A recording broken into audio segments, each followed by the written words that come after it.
तुमचं आपल्या या नवीन ब्लॉगमध्ये स्वागत आहे. काय म्हणता बऱ्याच ना, कसा वाटला तुम्हाला आपला वालीचा ब्लॉग?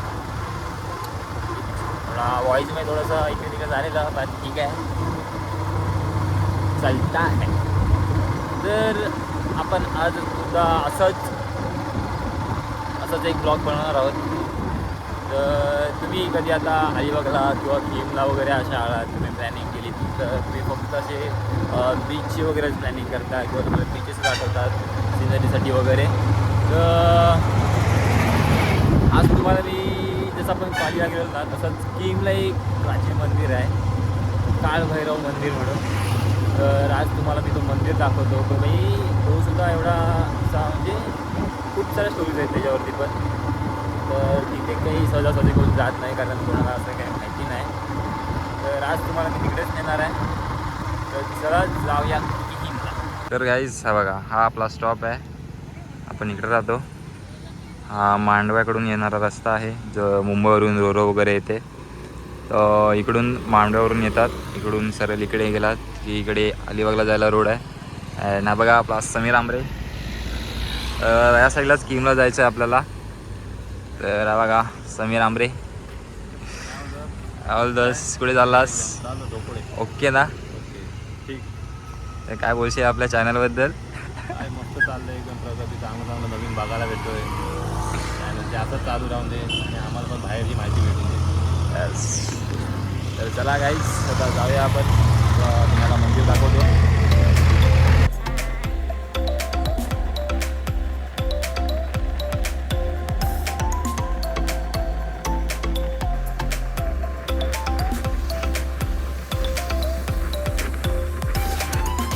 गाईज हा आहे चोंडी पूल.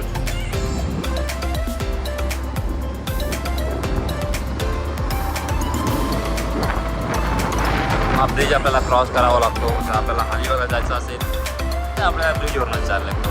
आपण काय पाण्यातून पवत जाऊ शकत नाही, आणि जरी पवत गेलोच तर आपल्या गाडीला तर पोहता येत नाही. त्यासाठी सर्विस आणलेला आहे. काय 5 कॉमेडी चालू आहे यार.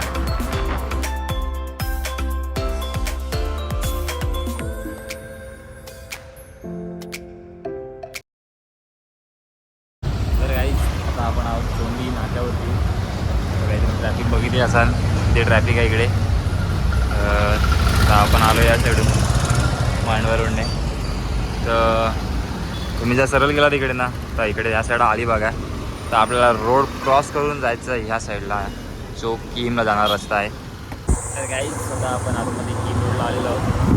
तर हे बघा, इकडे आमची शाळा आहे.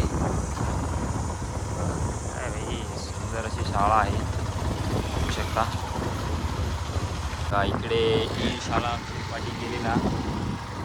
पाठी गेली ना, क्या बघा इथे गेमचा मोठा ग्राउंड आहे.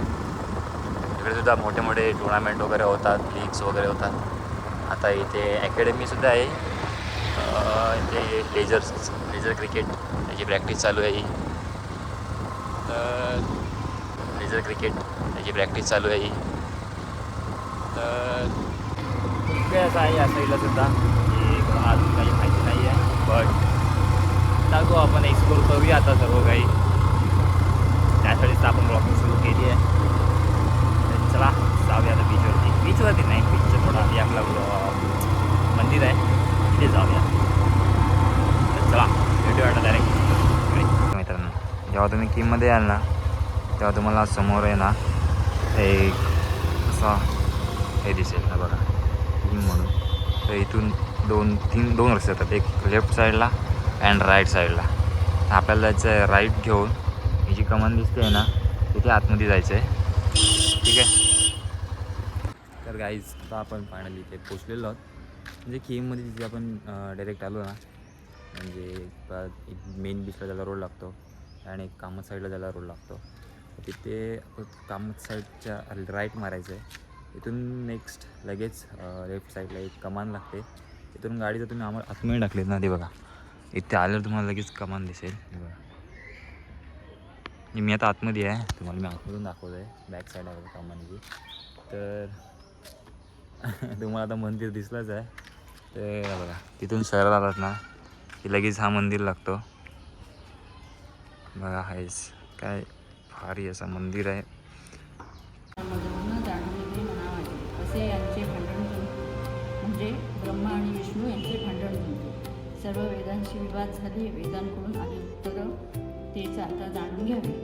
ऐकोनी ऋग्वेद उत्तरला. त्यापासून हृदयका प्रवर्तना पाविला. भूतमात्राचा हृदय चात झाला. तोच रुद्र थोरत अनुभा.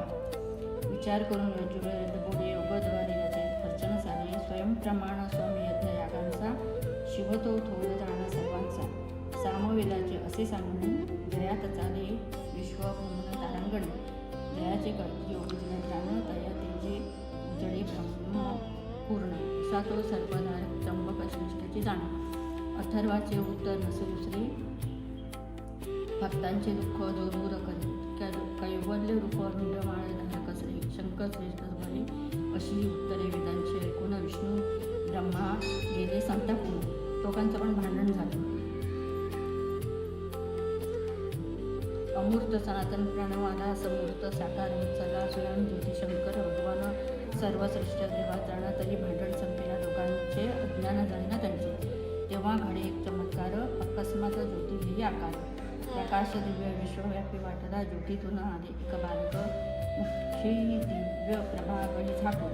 तेजनील वर्ण त्रिनेत्र फाळ नागभूषण त्रिशूळ. शिवाचा अवशा शुद्ध निर्मळ भयभीत होऊन पाहता काळ. काळ भैरव धागले नाव शिवाचे चरणी परी तव भाव. जाणूनी मुलीचे दुष्टांचे भाव. पाहता थडते दुष्टांचे राव. भक्तांच्या पापांची कर्षी भक्षण असून दुष्टाचे कर्षी दमना. म्हणून मर्दक झाले नामाधान. दिव्य बाळका दिसे शोभून. आणखी नाव तव काळराजसाचे. रक्षण करीशी तू काशी क्षेत्राचे. सत्वर कशी पाप्यांची पतन. दुष्टांना कशी घोर शासन. दिव्य ज्योतीतून त्या काळभैरवाचा हे तर विश्व उद्धाराची तव अंगी शक्ती. त्रैलोकी गाजते तव थोर कीर्ती. पावन असे दिव्य बाळक विस्मित झाले ब्रह्म विश्वजनक. अपरूप असे डोळा पाहिले ब्रह्मदेव. तेव्हा बाळा बोलले आहे जे माझे मुख पंचम. त्यातून तुझा झालाशे जन्म. पहिल्यांदा ब्रह्मदेवाला 5 मुख होते. जणी मजला शरण तू येई. शुभाशीर्वाद तुझला हे घे. घणानादी मस्तक तेव्हा ब्रह्माचे निंदन करीते तुमचं शिवाचे. ते 5वे मस्तक जे ब्रह्मदेवाचे होते ते सारखे म्हणजे शंकराची निंदाच करत असायचे. त्याच्यामुळे काय झालं त्याची बडबड बाष्कळ बडबड बडबड ऐकून काळभैरवी उठे अनळ क्रोधाचे. धिप्पाड देह धारीला जणी. छोटं रूप ज्याचं होतं काळभैरवच होतं. तो धिप्पाड आणि 11 विक्राळ झाला.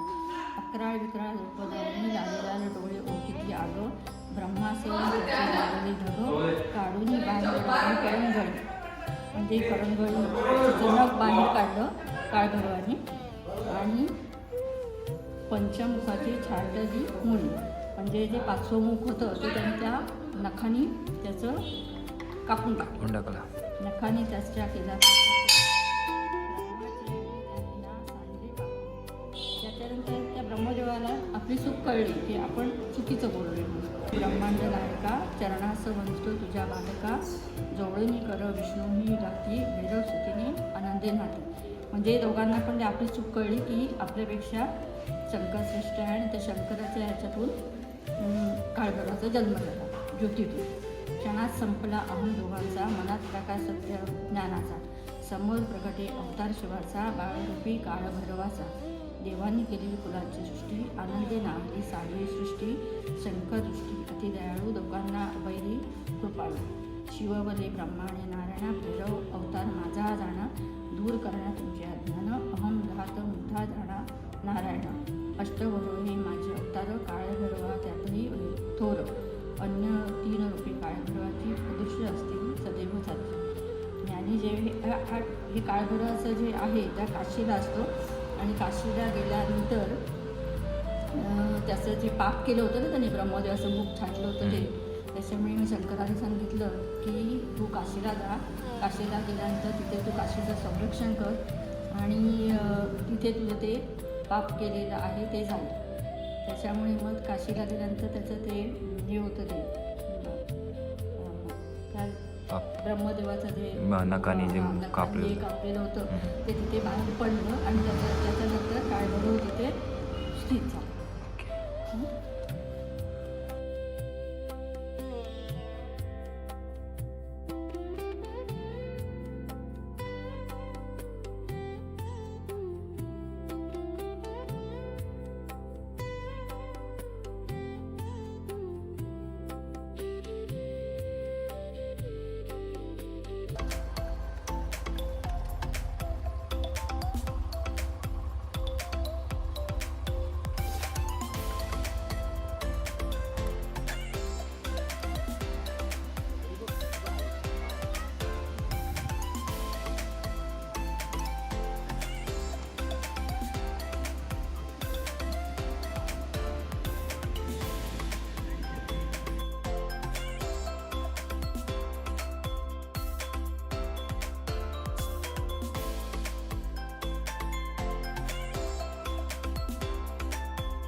तर काहीच कसं वाटलं तुम्हाला आपला आजचा ब्लॉग आणि जी माहिती वगैरे सांगितली आहे आम्ही तुम्हाला, तर ती कशी वाटली आहे तुम्हाला आपल्या कमेंटमध्ये जाऊन नक्की सांगा.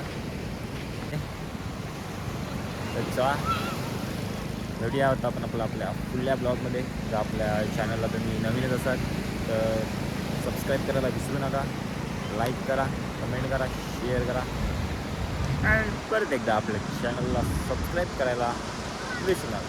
भेटूया आता आपण पुढल्या ब्लॉग. Bye bye.